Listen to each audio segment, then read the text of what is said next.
abantu b'omwoleso gw'omulundi guno basinze kwettanira bintu biva mu mawanga g'ebweru ekiviiriddeko amakampuni ga kuno ageetabye mu mwoleso guno okufiirwa ensimbi eziwera. Aboolesi ba Uganda betwogeddeko nabo bategeezezza nga bwe balina okusoomoozebwa olw'Abannayuganda okwettanira okugula ebintu ebiva ebweru mu kifo ky'okweyunira ebyabwe ebikolebwa mu ggwanga. Bannayuganda abasinga baalemala okuva edda n'edda ng'ebintu byonna buli kamu nga kava bweru nga kava Kenya era wano n'okukola ekibiriti just ekibiriti kyatandise ejjo ly'abalamu. Ffe tubaleetera okutandika comparinga product evudde from a foreign country n'eyaffe. Why? Bwe navaayo nenkozesa a product eyaffe eya wano nendaba nga I try to compare. Bwe manga nali nakozesaako ku Sosoft, for example, it's a Kenyan product. Then nevaayo, I won't mention the brand. Nekozesa any brand nga ya Uganda. I'll compare.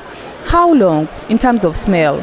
How long, because this is a fabric softener, how long does it work? How effective ekola etya? Aboolesi bano basabye gavumenti okussa amaanyi ku kusomesa abavubuka okwetandikirawo emirimu gy'omu mutwe kye bagambye nti kye kinaayamba okutumbula n'okutondawo amakolero mu ggwanga. Ndowooza tuteekemu focus nene nnyo mu mirimu egy'emikono, like to encouraging ennyo poultry, to encouraging ennyo agriculture, to encouraging ennyo the schools ez'abaana ez'enviiri, like that, the hair schools.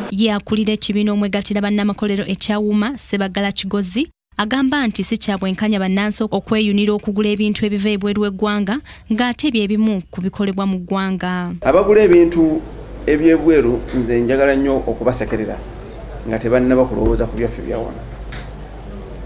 Omuganda alina olugero olugamba nti anamma owuwe leka ab'ebweru balye. Buli lwogula pen eno notogenda munayisi kugula pen n'oyagala ogule big with due respect, kitegeeza nti akola big gw'owagidde eri China oba Kenya oba South Africa gw'owagira kati owuwo omwerabidde kyokka bw'ofuna ekizibu toddukira wa muchina oli akola eri.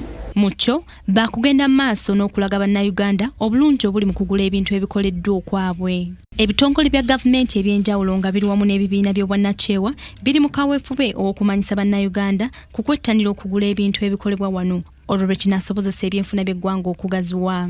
Nakalema Grace, Kingdom TV, amalindirire.